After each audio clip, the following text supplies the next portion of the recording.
This episode of Bartholomew Town is brought to you by the University of Rhode Island Online, Newport Film, Navigant Credit Union, Half Street Group, and Health Source RI for employers.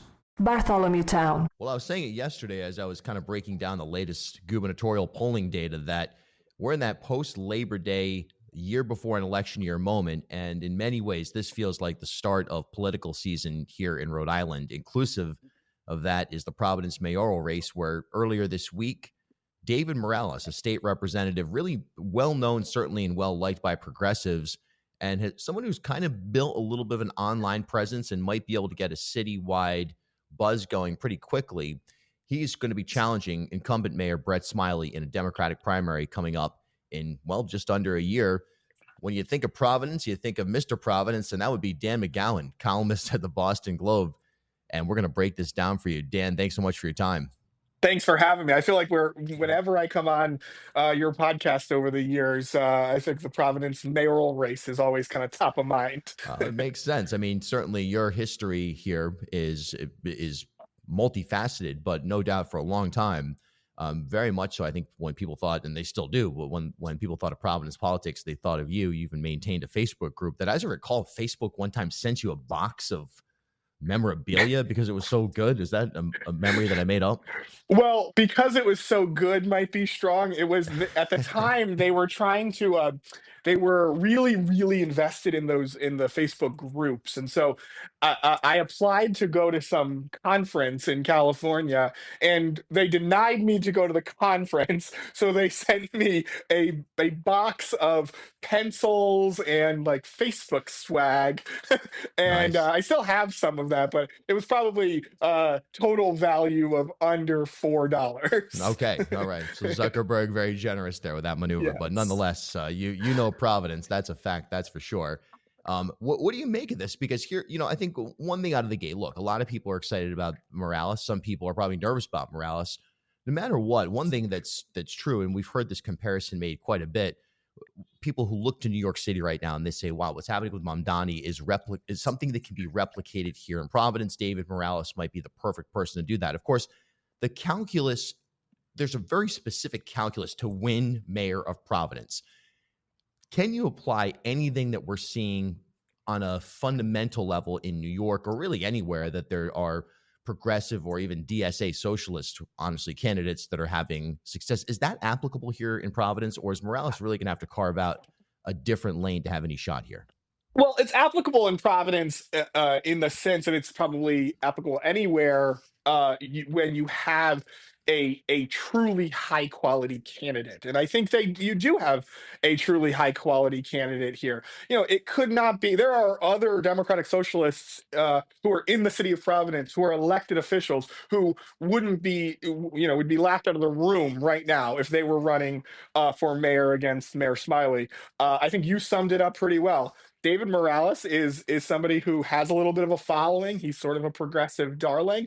And then also, this is the candidate the mayor did not want to run against this time around. They would have much rather had, more of a bomb thrower, more of somebody who is a little bit unstable, or somebody who, is going to kind of get in their own way. I think the mayor's team and the Mayor Smiley himself knows that, yes, he's in a perfectly strong position to be reelected, but David Morales is going to be a real threat. David's a real candidate. He's going to, potentially, there's a scenario where he catches fire and really starts to, I think, put it all together. The big question for him, of course, is, can he put together a campaign that, can you raise enough money, right? He's got a huge financial disadvantage. But even if you say, okay, fine, that's not what, money's not everything. What you need in races like this, and using New York as a really good example, remember, it's not just that you have a tremendously talented communicator who won the Democratic primary there in Mamdani. It's also the confluence of other things, right? Andrew Cuomo is a uniquely bad candidate. Eric Adams is somebody who's accused of corruption, right? So that's like, in some ways, if you were to use the comparison here in Providence, it's not exactly perfect, but this is like, if if Joe Palino and Buddy Cianci were running against kind of the new face in Providence politics. That's what happened. That's what's going on in New York, and that's why you're going to get almost certainly, it seems, Mamdani as the mayor. That's not the case here in Providence, right? You have an incumbent mayor who isn't exactly the most exciting guy in the world, but he also isn't the most unpopular person. He hasn't given voters across the city some reason to be outraged or embarrassed in terms of the corruption or things like that. And so, I think it becomes really difficult for Representative Morales to, put together the campaign and sort of gain the momentum that he probably needs. But again, I think he's a very real candidate. I think this is a serious race, and I think it's going to be a really fun year. One thing that he has in his advantage is obviously not anybody's advantage in the macro, but from a political standpoint, is the housing crisis, which, I mean, let's be honest about it. I mean, it is just getting worse and worse and worse. And Providence now is right at the center of this on a national level. Mayor Smiley is not somebody who's in favor. He's indicated a number of times he's not in favor of any kind of rent control. He doesn't think it works. David Morales, on the other hand, this is kind of his main issue in many ways, is housing. Whether that translates to rent control or not is something to be seen in specifics. But do you think the housing lane is enough to rally people who might not normally even be out there voting in a Democrat primary? Is that issue going to resonate, and can Morales own it enough that in and of itself it's going to build a coalition substantial enough to take out Smiley? I think the issue is something that that can resonate enough to be sort of a main, the number one thing we know about this race. And if you think about it, one of the ways incumbents tend to win, and I think this is, though, the looking at the governor's race, there's a lot of different factors there. But one of the things I think you could probably say in the governor's race is, look, all these candidates or potential candidates generally believe in the same thing. Maybe they have different approaches. Competence versus incompetence and blah blah blah. But generally speaking, they're all going to do roughly the same thing. If they're elected or if they remain in office. In the case of Governor McKee, in this instance, you hit it on the head. This is an issue, affordability and housing, where you have two people who are on the same team politically, Democrats, but they have very different views of how things should be done. And the advantage for somebody like Representative Morales is this is a great populist issue if you're talking about kind of rent control. Whether or not it's a good idea or not is a legitimate debate. I tend to agree with you. I think there is more that can be done to try to either lower cost or at least pause remarkably high rent increases. But neither here nor there. It's just an issue that on the campaign trail, if you're Representative Morales and you're making your way to the farmers markets and all the events and you're knocking on doors, you could say, look, I'm going to either lower your rent or pass some sort of rent control ordinance. And when you run into the incumbent mayor, you're going to say, hey, the representative says this, and the mayor's position, as you perfectly articulated, is no, I don't agree with that. And so that does become a really interesting issue. My question for him, or for David Morales, or and my question for the race overall is, how much does that issue take off in a way that gets David Morales in front of, thousands and thousands of voters, as opposed to probably right now, let's face it, hundreds and hundreds of voters. Right. I think David Morales is somebody who resonates really well with a lot of the same people that Gonzalo Cuervo resonated with, the Ward 13, that's like the Federal Hill West End area. He should do incredibly well there. Can you expand that message to the east side of Providence? Can you do it citywide? Can you get to the south side? And put together, a real campaign without a lot of the attention. You mentioned New York. Here's the other thing that I've been thinking about with New York.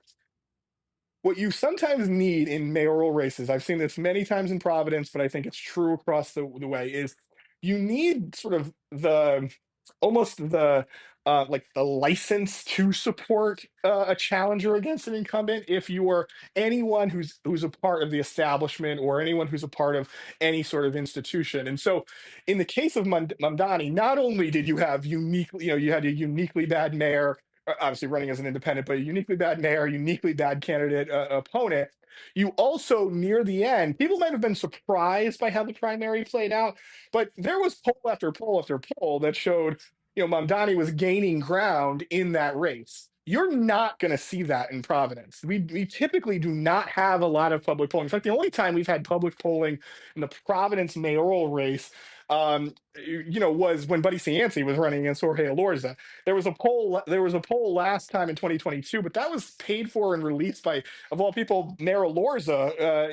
He was the one that put together and released some polling. But I think that the challenge for David Morales is he could be right on all the issues and really be gaining ground, but you could get to, let's say, mid-July or early August next year where he's feeling pretty good about himself, but still there's a whole bunch of people who maybe want to support him, maybe want to give him money, maybe want to, bring a bunch of people together to, kind of rally behind him, but they're going to be flying a little bit blind, and they're going to be taking a real chance to, jump on board with him, especially if they don't have sort of some reason, some license, some, poll, something that says, boy, this thing could be close. A lot of people will kind of just stay quiet and kind of maybe they'll vote for Morales, but maybe they won't find 20 other people to vote for Morales.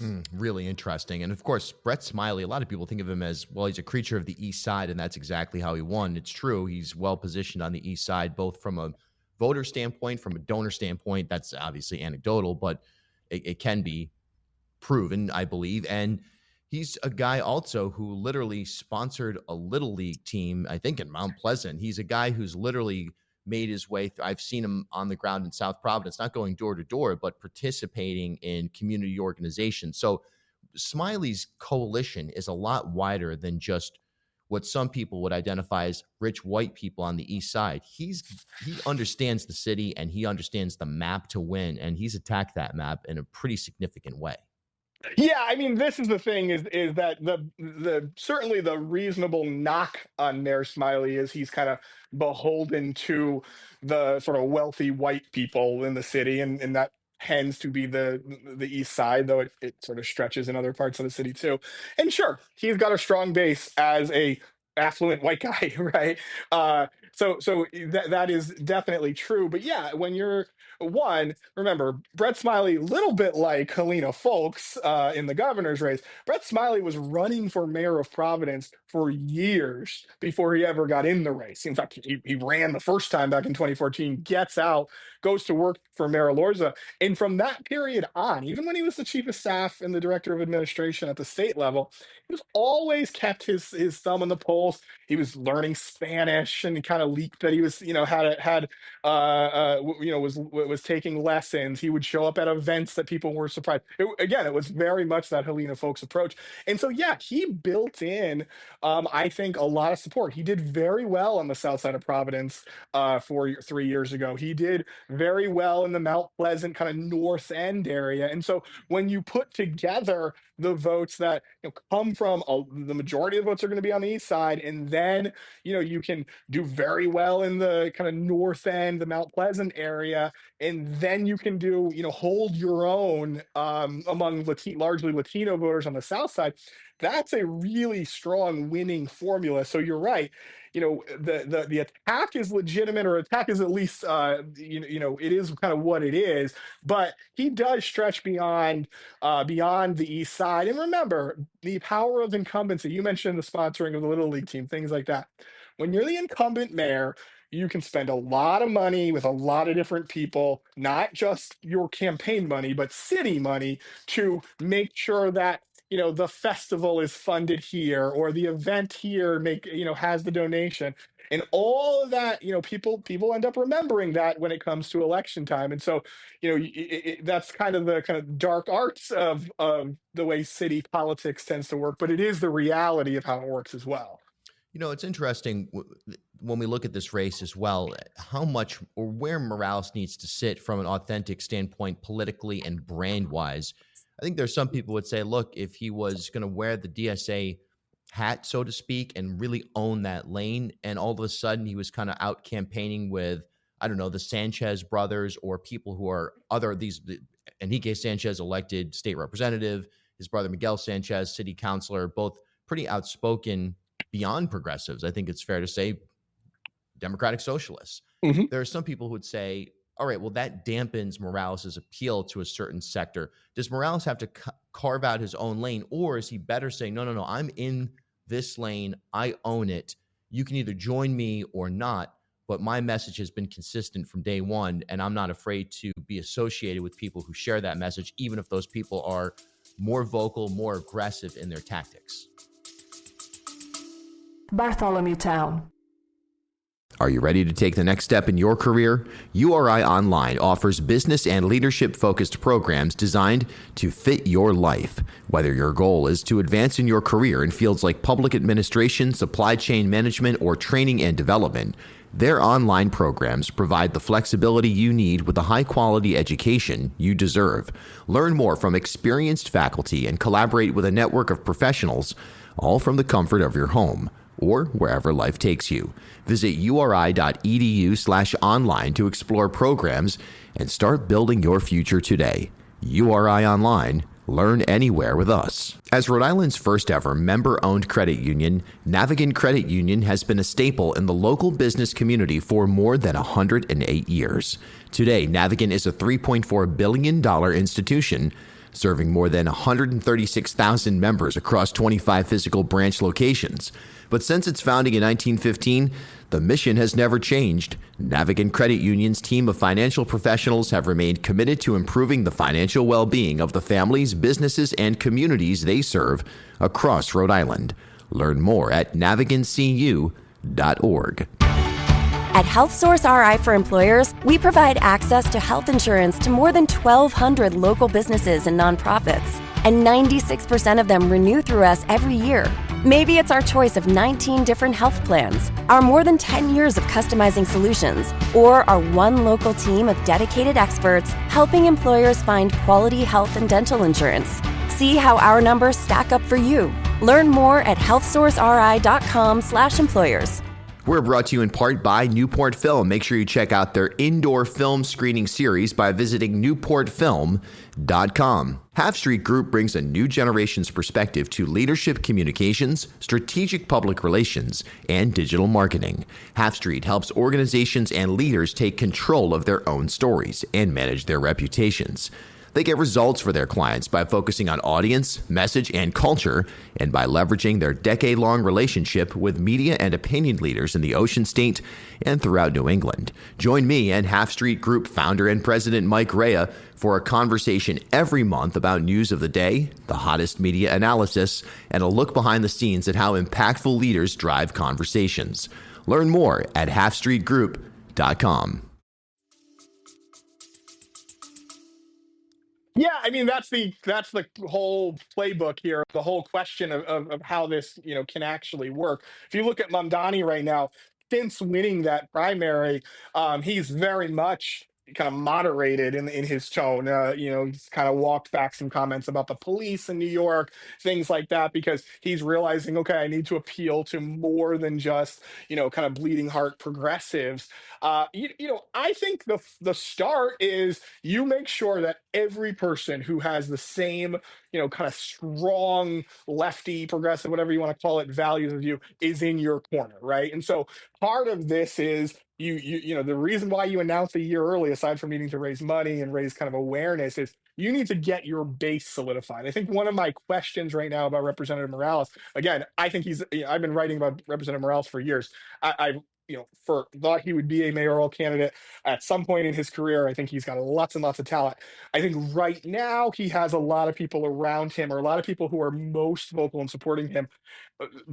My question would be, do they really support him as much as they just dislike the current mayor? Because I don't think that's actually a winning formula. I think you need to get beyond that. We've seen that with mayoral candidates in the past who have, pockets of support against an incumbent, but it's only because, well, he didn't hire my brother, or he didn't do this, or he did, he offended me by not giving me money for my organization, things like that. You need to get beyond that, but I do think that the communication skills that David Morales has can really help him very quickly shore up and make sure that he has that those progressives with him. And then it's going to come down to, where else can I go? Can I start to pick off, people on the east side who maybe they tend to like Brett Smiley, but they think, he's a little indifferent when it comes to the housing situation. And well, I really like that this representative is talking about something that I feel strongly about. Can I get into the South Side and really, win over volunteers and win over people who are going to actually vote for me, as opposed to, just posting on social media for me, things like that. So it starts make sure your base is really strong, and then you got to grow it from there. I don't know if he can do it. I think that he's a really talented guy. I think he can look at the 2022 election and say, "Wait, Brett Smiley did not get 50% of the vote." He had two pretty good opponents. Gonzalo Cuervo was had a long-standing record in the city of Providence. He was stronger in some places than people thought. He ended up doing very well in the same places that David Morales did well, should do well, which is like the West End, Federal Hill area. And then Nerva LaFortune, was a sitting councilwoman. She won the third ward on the east side, which was her council ward. A lot of votes over there. A lot of people who I think probably would have voted for Mayor Smiley if they didn't have Nerva in the race. And so, can David Morales get in there? Can he find people to say, "Hey, give this guy a chance"? And that's the big question. Yeah, and it's really important to point out that LaFortune, I think there's an assessment sometimes done on a cursory level. Well, there were two progressives in the last mayoral primary, Democratic mayoral primary. So therefore, if you only had one, if you extracted either LaFortune or Gonzalo, you would have had a chance to beat Smiley. But the reality is that there were a decent amount of likely Smiley voters that went to LaFortune. They mined a certain similar overlapping territory. I don't want to say necessarily ideologically, but definitely practically. And Ward 3 would be ground zero for that conversation. Yeah, and flip side to that too, if you flip it the other way and you say, well, if Gonzalo just didn't run, then Nerva LaFortune would have had a really impressive shot. Except for Gonzalo Cuervo lives on Mount Pleasant Avenue, where there's a lot of votes, and it's kind of the Ward 5, Ward 6, Ward 14 area. They used to call it the Fertile Crescent when it was Buddy Cianci in office. There's a lot of votes over there, and a lot of those people. Mayor Smiley still did very well over there. In fact, he won those. I believe all of those neighborhoods. But there's a chance he would have done even better.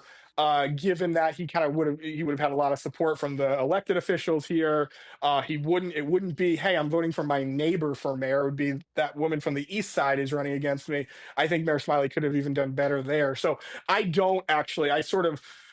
kind of reject the idea that if it was a heads up race either way, that Mayor Smiley would have lost. I think he did enough to probably win, but it probably would have been closer. And it's a reasonable argument from Representative Morales to say, hey, I need to go out and get every person that voted for Gonzalo and Nerva, and let's see how this goes. And if he can pick off a lot of those people, then he will be competitive in this race. What about a trifurcation or beyond here in this race? Is there anybody else who's brewing? I certainly have observed John Gonzalez, Providence City Councilor, guy who ran for Congress in that special election, the AMO election, if I'm not mistaken. Yeah, the AMO election. And look, I noticed, for example, at the Pride Festival, during the parade, John Gonzalez, separate from the city council, had his own camera crew. He seems to be doing a lot of social media stuff. He seems to sort of be carving out his own lane. I mean, I have no idea if that's for just general brand building, running for mayor this time, running for president at some point. Who knows what it is? But that's one name that comes to mind. Is there anybody that you see as a potential additional candidate that could really change the calculus both for Morales and Smiley? No, I don't think so. I think you're going to get. I think it's almost certain that you're going to get a heads up type of race between Mayor Smiley and Representative Morales. Maybe you get a little bit of I always say the Chris Young candidate, rest in peace, but some version of that. To your point, you spotted this, and you just spoke about it very eloquently. Councilman Gonsalves is somebody who I think is really ambitious and clearly wants to be in the mix in politics. If you go back even before he ran for Congress a couple of years ago, I think the election before that, he spent like tens of thousands of dollars on a city council race that he was clearly going to win, but he wanted to kind of, really get out there and sort of build his name, on the east side, on the first ward, where he can, potentially parlay that into other things. Now, he kind of was.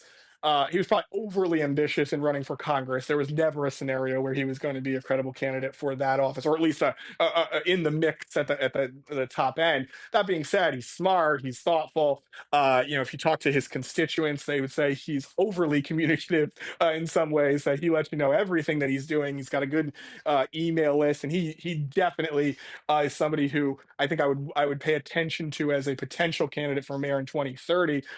Funny thing is that there's a whole bunch of people out there who I would imagine in a similar way, I think, to the governor's race, is that you may not love Mayor Smiley, you may not love Mayor or Governor McKee, but if you're politically ambitious, you'd love these guys to be term limited in just a couple of years, right? So Secretary of State Amore, for example, he doesn't want to do 2 terms of Helena Foulkes before he gets to run for governor.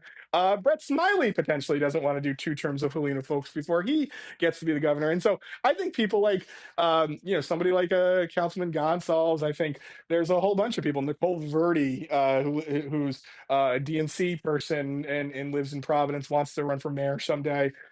Jake Basilian, the senator who replaced Mary Ellen Goodwin after she passed away. All these people, not only are they actual supporters of Mayor Smiley, they also, just for their own political ambition, would love to see an open seat in 4 years as opposed to an open seat in 8 years. What about the relationship with the city council? That's something that is, testy is one way to put it. The city council, it does operate, certainly President Miller and the body as a whole, not every individual counselor, but they operate sometimes in a way that is counter to the ambitions of the Smiley administration. We're not just talking about the raising of the Palestinian flag or things like that. We're talking about fundamental ideology. Go back to rent control, as you noted yesterday in Roadmap.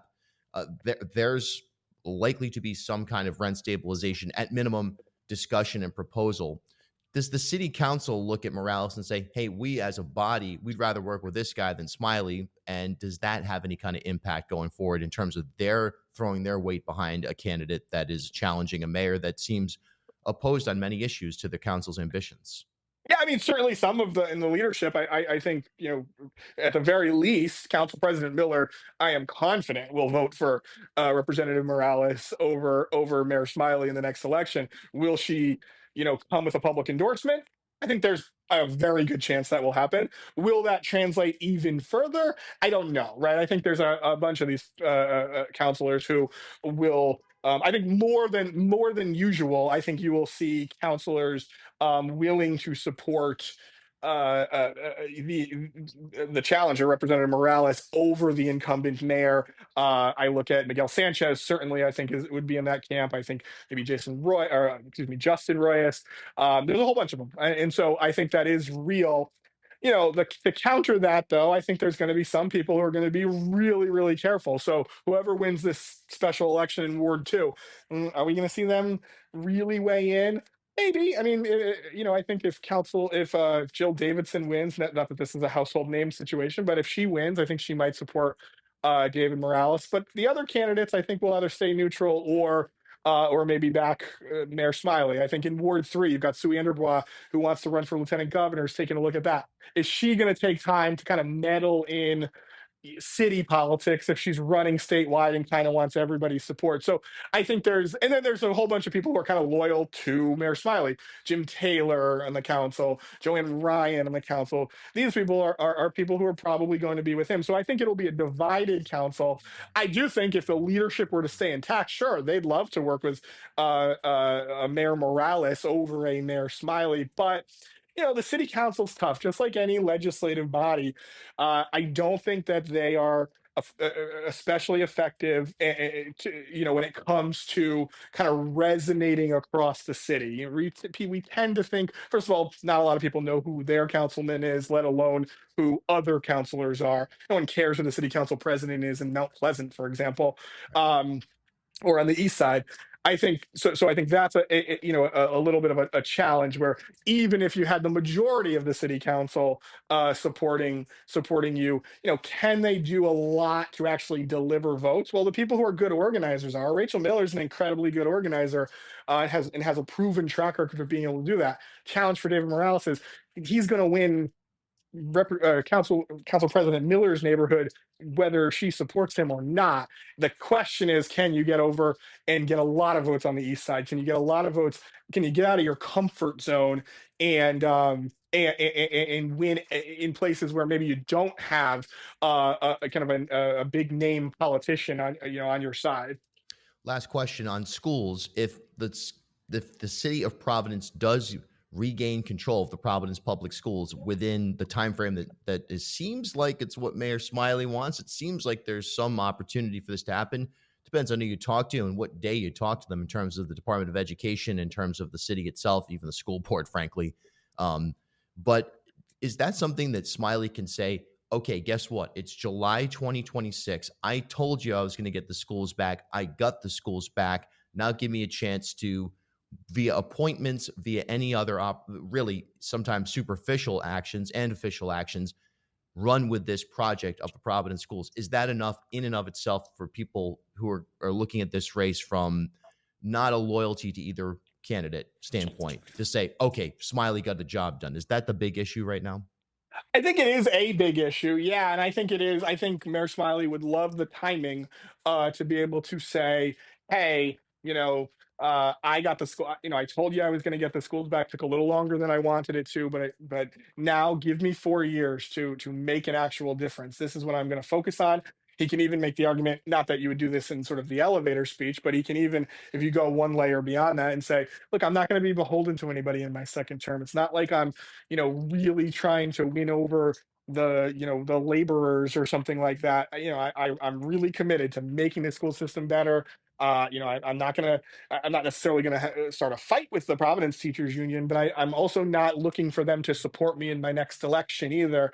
I think that is a real argument, and it would be a real some version of a real accomplishment to get those schools back. I think what Mayor Smiley has to do, and I've been toying around with a column idea on this, is just the reason why he should take this race very seriously, and you summed it up, I think, yesterday on the podcast really well. He is a clear favorite in this race. That doesn't mean David Morales is a bad candidate or someone that should be laughed at or not paid attention to. In fact, if I was Mayor Smiley, I think I would take this race extremely seriously. I think I would probably start to carve out my position not as just the person who says no to everything, right? No to rent control, no to some of the things the city council wants to do. I think I would start to make the case of, here's what my vision for my last 4 years in this city is going to be. And one of those major issues is, hey, we all love this city. We all are, we're all proud to live here, but everybody who has a child here is concerned about the public school system. I'm going to be there to at least lay the foundation to start to make it work better than it has. I think that is a huge, huge issue for him. The thing is, it's also not if he doesn't get it back, it's also kind of not a losing issue for him, because he can say, well, that was on the governor, that was on the commissioner. And so he has every reason to make it a top priority. And if it's a loss, it's a loss, but it's kind of not his fault. Right. Makes total sense right there. It'll be interesting to see how that plays out. This is going to be an interesting political season. It's definitely one that has some great characters in it at minimum. So if you're that kind of level of observer, there's that for you. But of course, at the in terms of depth, really interesting stuff. Dan McGowan, he's the renowned columnist for the Boston Globe. He also authors Roadmap, which everybody should subscribe to. And what is that email? I get it 1 out of 2 times if someone wants the free subscription to Roadmap. Yeah, if you send me a blank email, I'll know exactly what it is to rinews@globe.com. rinews@globe.com. I will sign you up and you'll start getting it free 5 days a week in your inbox, ideally before 8 o'clock, but sometimes before 9. Beautiful. At HealthSource RI for Employers, we provide access to health insurance to more than 1,200 local businesses and nonprofits, and 96% of them renew through us every year.